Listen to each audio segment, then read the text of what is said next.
perguntando aqui, ó, se o nosso próximo convidado pode falar sobre Bradesco. Ele tá olhando aqui Bradesco. Ou se pode. Jansen Costa, sócio da Fatorial Investimentos, já está conectado e vai participar aqui com a gente. Jansen, muito obrigado pela gentileza, pelo aceite ao convite. Que bom ter você aqui mais uma vez. Boa tarde, seja sempre bem-vindo.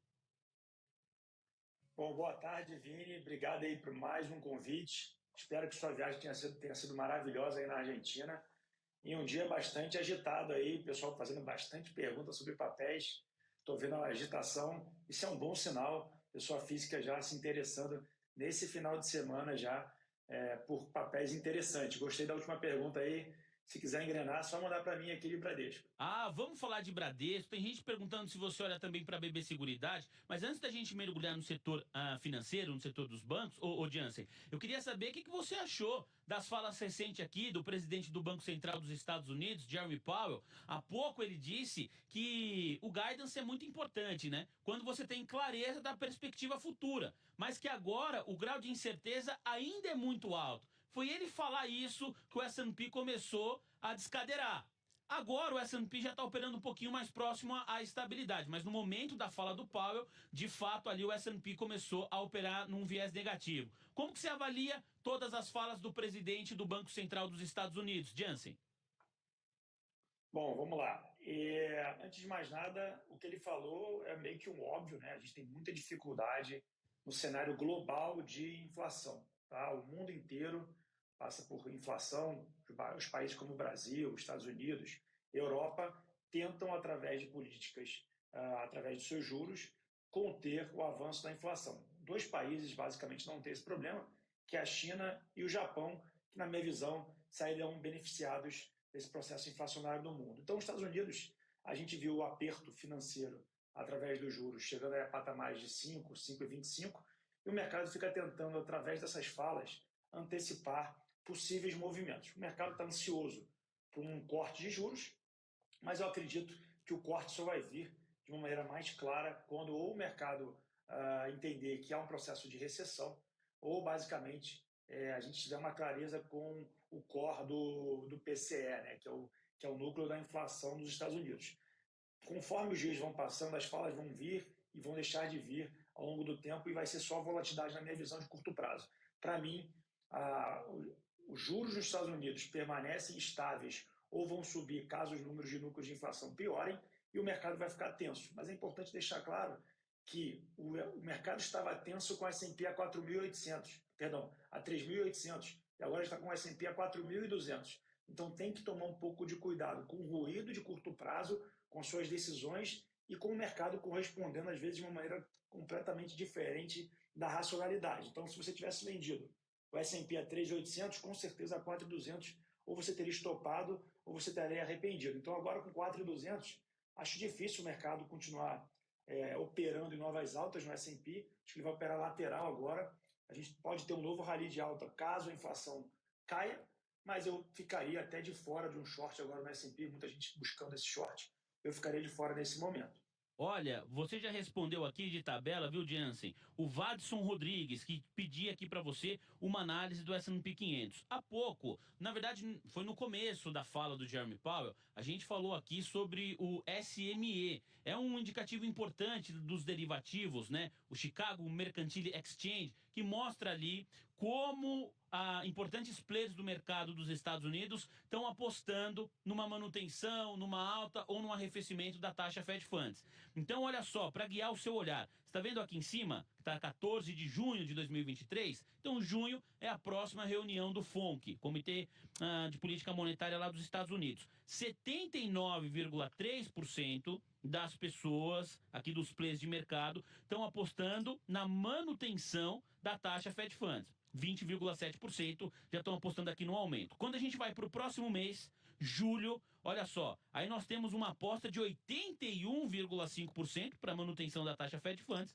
e de 18,5% para um aumento aí de 25 ponto percentual. A verdade, senhoras e senhores, é que ninguém está apostando ainda num arrefecimento dos juros lá nos Estados Unidos. O Jansen Costa já trouxe aqui a visão dele nesse sentido. Agora, ô Jansen, a gente já vai mergulhar aqui no setor corporativo, nas empresas que compõem o mercado brasileiro. Quando a gente olha para cá, o cenário local, o cenário doméstico, ele continua tendo, ou ele tem, a mesma dificuldade de leitura para projetar um futuro do que o cenário americano, ou a coisa aqui, o nosso mercado, o cenário local, depende mais da política interna, acabouço fiscal? Como que você avalia isso, por gentileza?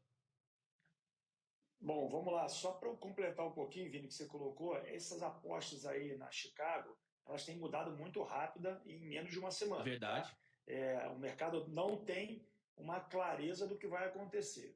O que a gente tem que olhar, no ano passado, os multimercados aqui no Brasil ganharam muito dinheiro com um ciclo de aperto de juros nos Estados Unidos. Se você ler, por exemplo, cartas dos principais gestores macro do país, eles já não têm tanta clareza do que vai acontecer com os juros americanos no curto prazo. Então, o meu detalhe aqui para a questão dos juros americanos é, pessoal, agora vai ter muito ruído de curto prazo, cuidado para não tomar decisão equivocada em curto prazo, ou seja, pensa sempre no longo prazo, e na minha visão, o longo prazo nos Estados Unidos não é de uma subida do S&P, é uma queda do S&P, mas muito próximo do corte ou no momento do corte dos juros.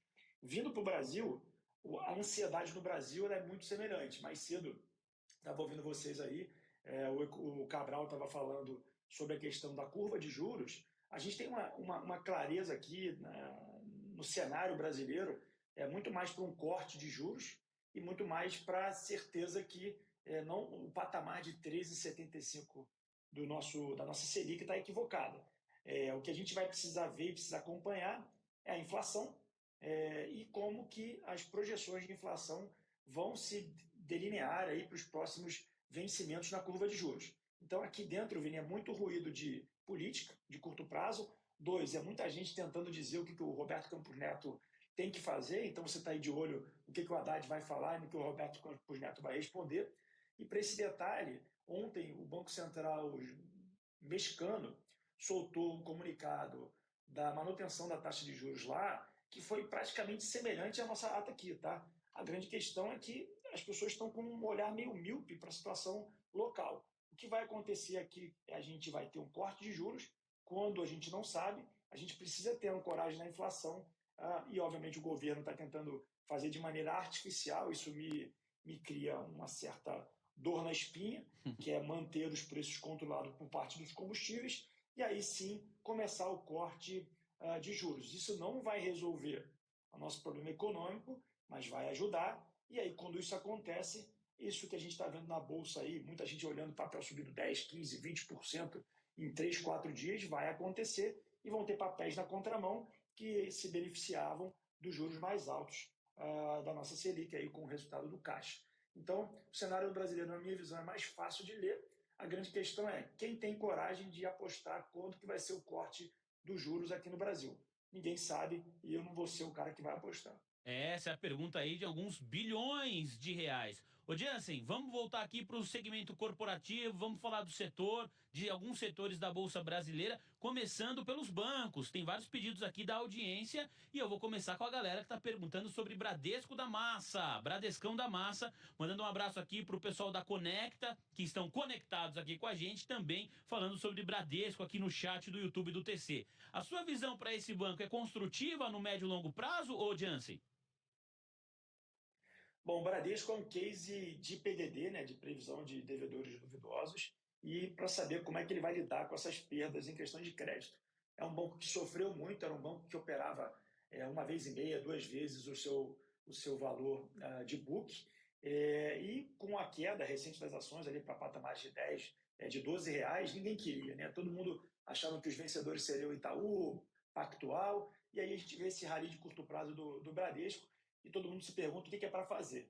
No 16, pessoal, é uma plena continuidade da recuperação dos preços. No 12, era o que tinha que comprar. A grande questão é, quando estava no 12, se vocês olharam as reportagens naquele momento, era dizendo que o Bradesco tinha perdido a mão, que o Bradesco tinha errado no processo de liberação de crédito, que Americanas podia atrapalhar o balanço do Bradesco. Então, o que eu gosto e sempre ensino os clientes, e quem está me ouvindo aqui agora é, pessoal, quando alguém estiver falando que tudo vai muito mal na mídia ou os analistas dando short no papel, dá uma olhadinha com carinho para ver se não é um problema de curto prazo e ver a história da empresa. Às vezes é um problema pontual.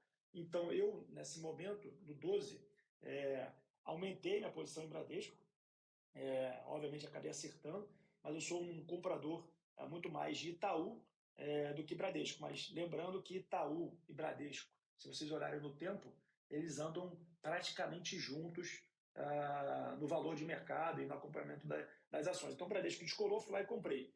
Um papel que está se olhando muito bem para o setor de bancos é Banco do Brasil, mas não temos clareza do que vai acontecer, se o PT vai ou não manter o banco gerando caixa.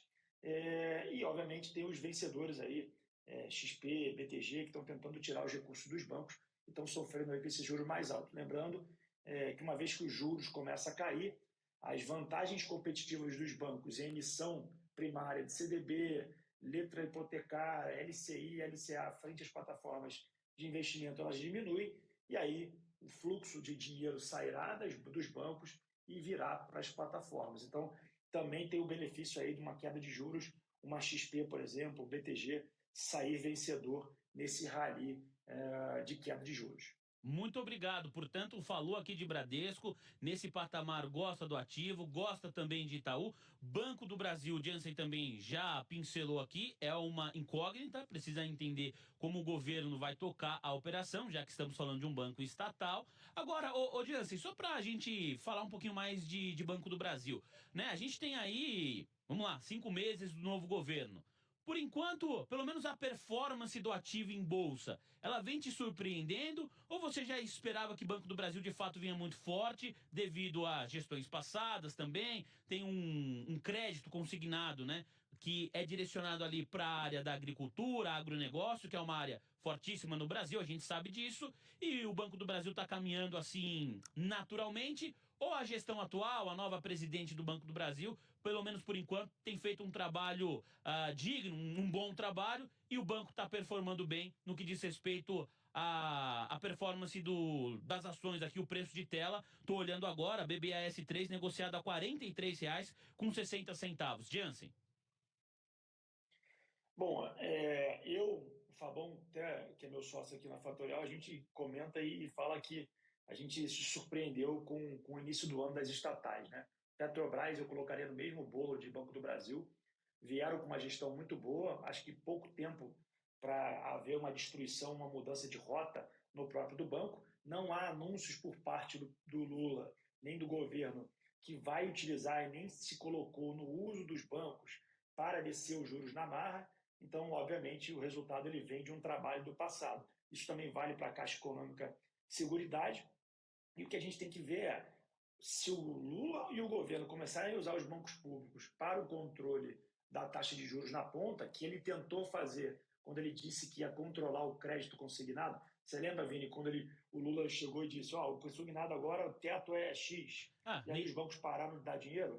Foi um excelente sinal aí do mercado. Sim, até bancos estatais também, né? A própria Caixa falou, com esse patamar aí não tem como. Então, aí o que acontece? Ele para de mexer. Então, a grande situação do Banco do Brasil ele é um banco que está muito bem posicionado em alguns setores. A gente aqui até compete com o Banco do Brasil no setor agro, é muito difícil. E tem setores que o banco ele nada de braçada. Então, se não fizerem nada, o banco vai ficar extremamente gerador de caixa, né? Porque foi feito um bom trabalho lá dentro. O problema é você comprar, ver a ação começar a cair, não entender o que está acontecendo, porque alguém sempre sabe antes que você, que isso acontece mesmo, e obviamente você perder capital.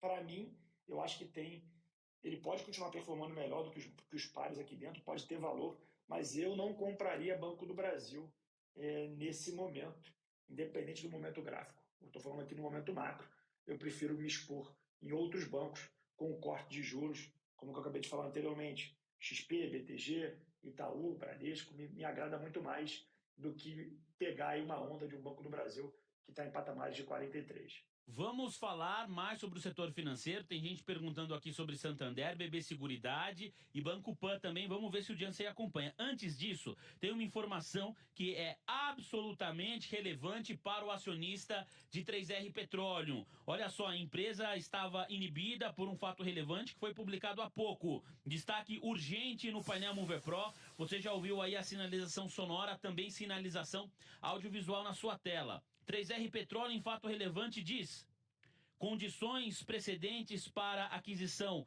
do Polo Potiguar foram cumpridas. IBAMA emite todas as licenças para a conclusão do Polo Potiguar.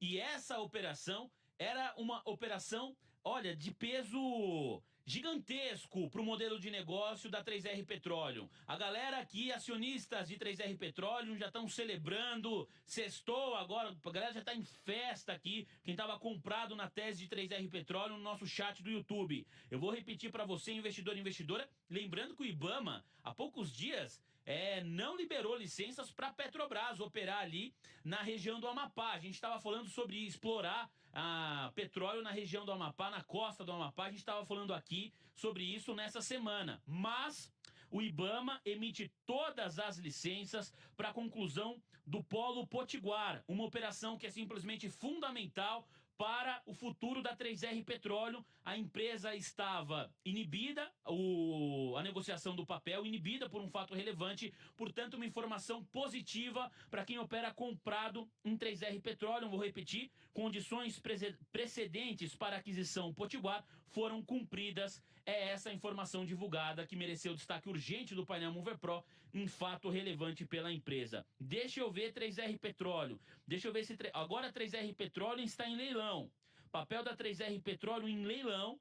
De acordo aqui com o Profit, vamos ver que horas que termina um leilão aqui de 3R Petróleo. Olha, ainda sem projeção. Ainda sem projeção aqui, o fim do leilão dos papéis ordinários da 3R Petróleo. Uma sexta-feira bastante agitada no cenário doméstico, também no mercado internacional. Lembrando que mais cedo o Jeremy Powell falou e você ouviu aqui ao vivo na TC Rádio. Ô Jansen, queria te ouvir rapidinho aqui a respeito de 3R Petróleo. Essa notícia é bem importante para a empresa, não é? É importante, vai mudar a quantidade de reservas que a empresa tem. Opa, peraí que houve um problema aqui, fato relevante para o Jansen Costa, ele foi inibido, a gente vai recuperar aqui, vamos recuperar o contato, restabelecer o contato com o Jansen Costa, daqui a pouquinho ele volta a falar com a gente. Eu sei o que aconteceu, batata, se você está usando o nosso sistema pelo celular e alguém te liga, derruba o nosso sistema. Portanto, você que nos acompanha, que é amigo do Jansen Costa, não ligue para ele. E se for a cobrar, pior ainda, hein, Jansen? Eu desliguei aqui o Wi-Fi e alguma coisa aconteceu. Não. Aqui que eu recebi uma ligação. Mas desculpa, pessoal, aí. Imagina, estamos aqui conectados, estamos te ouvindo, te vendo super bem. Vamos lá, a galera quer saber aqui o seu racional sobre 3R Petróleo, Jansen. Então, 3R Petróleo conseguiu aí, na verdade ainda não conseguiu, pessoal. Na verdade só tem as licenças, tá? Não foi aprovada ainda a venda, precisa aprovar a venda por parte da Petrobras desse polo. Uma vez que ela consegue, ela muda de patamar. A grande questão que eu coloco aqui é a tese, que é a construção de empresas júniores com compra de poços e estruturas vindas da Petrobras, ela se prova que é eficiente. Prio é muito mais eficiente do que 3R, e isso é um divisor de águas. Essa notícia aí, as pessoas vão falar, mas saiu a notícia, está caindo. Sobe no fato, sobe no boato e realiza no fato. Então deve ter uma realização de curto prazo aí no ativo, mas a empresa ela vai começar a tradear em patamares diferentes do que estava operando as semanas anteriores. Abaixo de 30, aí, acho que não volta novamente. O que é claro e importante, pessoal, não saiu a venda por parte da Petrobras, precisa sair. Então, cuidado aí aqueles que estão pegando a notícia que saiu agora para tentar comprar o ativo nesse patamar, pode fazer uma alocação equivocada. Uma outra coisa que eu chamo a atenção para empresas júniores aqui no Brasil. A gente está dentro de uma MP que o governo soltou de tributar a exportação de petróleo. Tá? Então, isso gera dificuldade para o setor na competitividade e a gente precisa ver se essa MP vai passar ou não essa questão do tributo. Tomara que não passe, tira mais pressão do ativo. Mas, para mim, 3R Petróleo muda de patamar, mas a Prio, em eficiência, é superior a 3R. Vamos entender mais e melhor, Jansen, por que você gosta mais da Prio, para você detalhar aqui a sua visão de mercado com os nossos investidores. Mas o Jansen tem muita experiência de mercado, ele cantou a bola, hein? E eu vim olhar aqui a variação teórica, como que tá a variação teórica nesse leilão de 3R Petróleo. O papel estava subindo 11,30%, aquela história de boato fato. Aconteceu aquilo que quem estava comprado na tese esperava, as licenças do Polo Potiguar. E o Jansen lembrou muito bem, a negociação com a Petrobras precisa ser concluída. Então, beleza, mas subiu no boato. Aconteceu o que as pessoas, os players que estavam comprados, estavam esperando. Ponto. Fato relevante emitido, papel em leilão. Variação teórica, recuo de 2,71%. Ainda é cedo para falar, não tem aqui um horário de projeção de quanto 3R vai voltar a ser negociado no mercado à vista, mas a variação teórica nesse instante aponta para uma volta nas negociações do papel da 3R caindo 2,68%. Você entende, Jansen, que é uma parte aí dos investidores, principalmente para quem gosta de operar no curtíssimo prazo, já colocando lucro no bolso?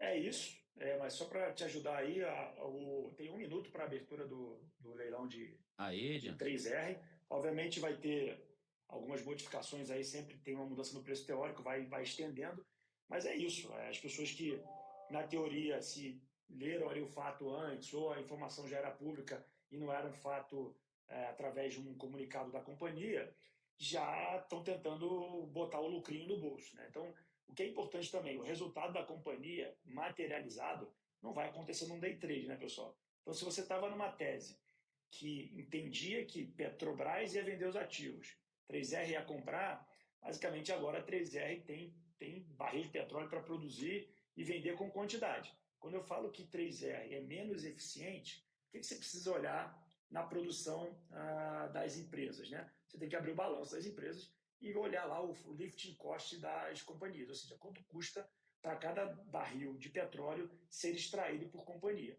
A Prio tem um lift cost muito mais barato do que a 3R. A 3R é uma empresa mais nova do que a Prio, mas efetivamente ela tem um custo mais caro. O que vai acontecer é que conforme as operações da empresa, por tamanho de escala, ganham mais eficiência, esse lift cost cai e o lucro da companhia cresce. Então é o que se tem de tese na 3R Petróleo. Tá? Então, 3R Petróleo tem mais espaço em eficiência do que em Prio. Mas se você quer uma coisa que é mais eficiente e menos risco, você vai para Prio, que aí o lift cost é mais barato. Ah, sensacional aqui o nosso Jansen Costa. Muito obrigado, Jansen. Obrigado também a você que faz o programa acontecer aqui. Ó, de fato, hein, o leilão de 3R Petróleo estava programado para terminar às 13 horas e 46 minutos, que é o horário agora. Meu relógio está mostrando isso. O horário aqui, ó, do nosso GC já está 13h47. Por enquanto, o ativo segue em leilão. A variação teórica apontando para uma abertura em queda agora de 4,14%.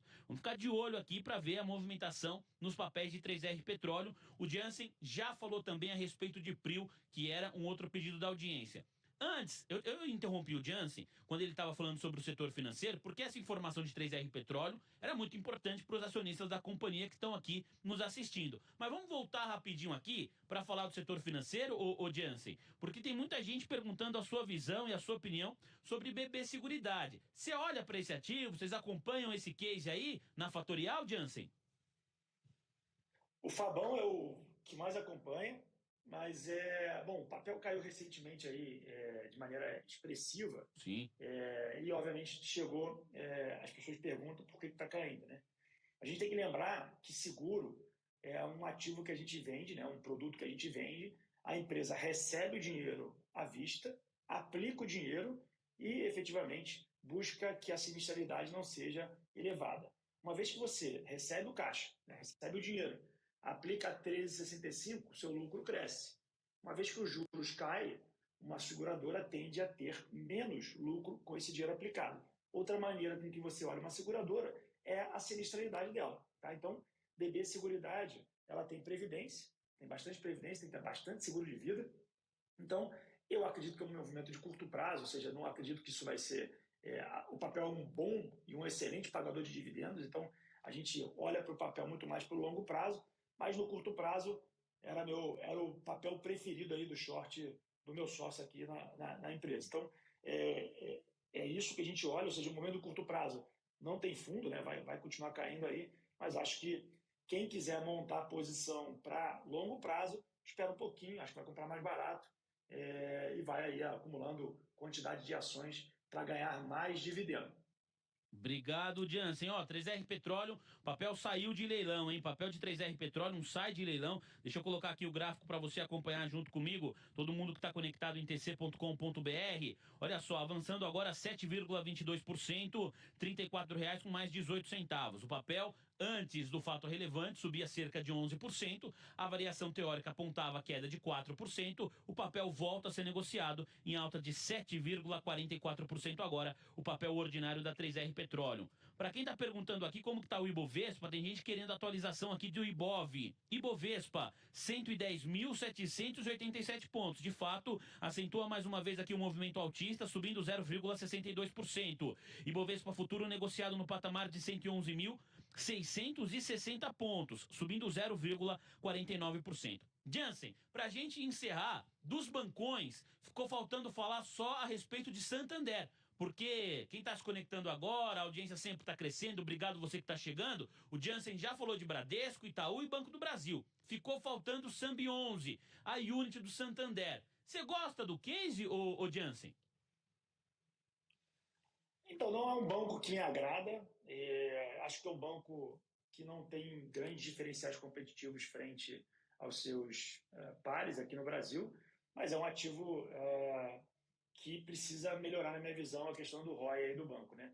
Ele oscila o ROI, mas o PDD dele me incomoda, mas se eu tenho um dinheiro só, não compraria Santander. O gráfico, eu acabei de abrir aqui agora, porque era um ativo que eu não olho, tá para romper aí uma resistência de curto prazo, até de curto e médio prazo, pode voltar para patamares ali do ano passado, próximo ali de março.